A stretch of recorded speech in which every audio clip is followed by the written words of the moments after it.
Recently, I read a book called The Nine Unknown Men by Talbot Mundy, in which he talked about a secret society formed conspiracy by Ashok India में called conspiracy का इतना culture नहीं है, पर जितना भी है उसमें हिस्ट्री का बहुत बड़ा पार्ट है। Indian history is not really what is taught in schools. बहुत सारी चीज़ें हैं जो हमसे छुपी हुई हैं। लाल बहादुर शास्त्री जी की डेथ की कंस्पिरेसी, सुभाष चंद्र बोस जी की डेथ की कंस्पिरेसी, ताजमहल की मिस्ट्री एंड बहुत कुछ। पर आज हम बात करने वाले हैं 9 अननोन मैन के की। बारे में है जिनके समूह का सम्राट अशोक ने किसी खास लक्ष्य के लिए गठन किया था। जब जब ह्यूमन काइंड की हिस्ट्री में कोई भी इम्पोर्टेंट इवेंट हुआ है, बहुत सारी कंस्पिरेसी थियरीज बाहर आई है। आज हम बात करेंगे अशोक की सीक्रेट सोसाइटी के बारे में। जी हाँ, हम यहाँ पर सम्राट अशोक की बात कर रहे हैं, जो मौर्य साम्राज्य के बहुत ही प्रसिद्ध राजा थे। The world is full of wonders and marvels that have never failed to leave people inexplicably puzzled.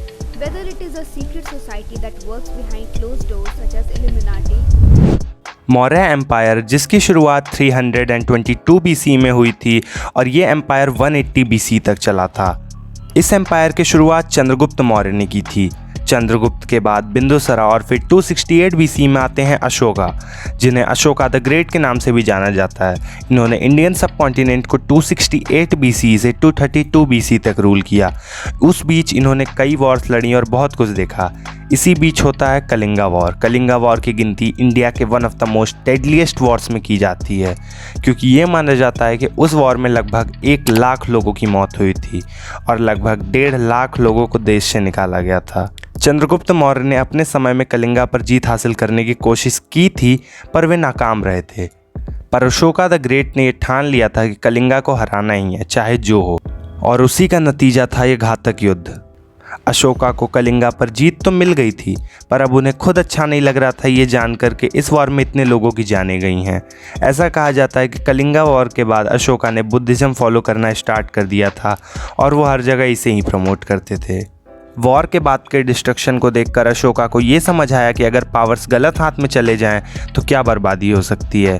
इन सब चीज़ों को मद्देनज़र रखते हुए अशोका ने एक सीक्रेट सोसाइटी फॉर्म की 9 लोगों की और उन सबको एक बुक दी जो कि सब अलग अलग फील्ड्स की थी। उनमें बहुत सारी नॉलेज थी और सबको ये रिस्पॉन्सिबिलिटी दी गई कि उस पर्टिकुलर फील्ड के नॉलेज को स्टोर करके रखना है और उसे अपडेट करते रहना है। और एक और बात कि ये किताब किसी और के हाथ नहीं लगनी चाहिए। इट इज़ सेड डैट कि जब कोई एक मेंबर रिटायर होना चाहता है तो किताब को सीक्रेट रखने की रिस्पॉन्सिबिलिटी वो किसी और को दे देता है। या दूसरा केस ये कंसीडर किया जाता है कि वो 9 मैन ने इमॉर्टल यानी अमर होने का सीक्रेट जान लिया था और वो पिछले 2000 साल से जिंदा है। ये सब फैक्ट्स नहीं है, बस ऐसा कहा जाता है, इसीलिए कंस्पिरेसी थ्योरी है, ना कि फैक्ट। 9 अननोन मैन की बातें 1923 से शुरू हुई, क्योंकि 1923 में टैलबॉट मुंडी नाम के एक व्यक्ति ने एक किताब लिखी जिसका टाइटल था द 9 अननोन मैन। उसके बाद लुइस पॉवेल्स और जेक्स बर्गियर ने 1960 में एक बुक लिखी थी द मॉर्निंग ऑफ मैजिशियंस। उसमें उन्होंने ये बताया था कि कैसे 9 अननोन मैन असली थे और वो पॉप सिल्वेस्टर 2 से भी मिले थे। बहुत सारे नॉवेल्स में इसका जिक्र किया गया, जैसे शैडो टायरेंट्स और द महाभारत सीक्रेट। आपके दिमाग में आ रहा होगा कि 9 बुक्स थी किस टॉपिक पर।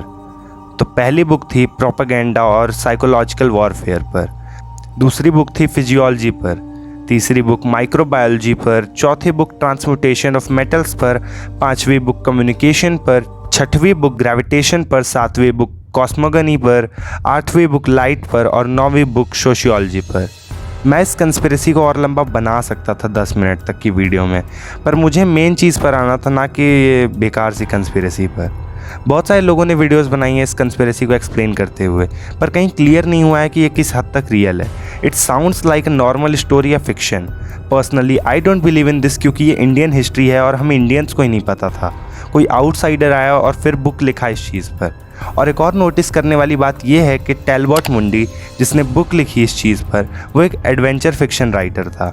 उनकी सारी बुक्स फिक्शन थी, तो मैक्सिमम प्रोबेबिलिटी यही है कि ये भी फिक्शन ही है। और अगर थोड़ा सा भी सच है इस कंस्पिरेसी में, तो फिर कोई इंडियन हिस्टोरियन या कोई भी इंडियन ने इसके ऊपर अब तक रिसर्च क्यों नहीं किया है, क्योंकि ऐसा कुछ है ही नहीं। दूसरी बात, if this was secret society, पता कैसे चला इन्हें, क्योंकि इसे तो सीक्रेट सोसाइटी रखना था। तीसरा पॉइंट ये है इस कंस्पिरेसी का कि कैसे 2000 साल तक ये बुक सेफ हैंड्स में है। अगर एक इंसान 100 साल भी जीता है, फिर आने वाली जनरेशन्स को बुक देता है, फिर भी 20 जनरेशन्स हो गए, और इतने टाइम तक ये सब करना क्लोज टू इम्पॉसिबल है। और जहाँ तक बात रही इमॉर्टल रहने की, तो वो सुनने में खुद ही अजीब लग रहा है, पर फिर भी एनीथिंग इज़ पॉसिबल, कुछ भी हो सकता है। अगर इस टॉपिक पर और जानना है तो मैंने कुछ वीडियोस के लिंक्स डाल दिए हैं डिस्क्रिप्शन में, जाकर देख लेना।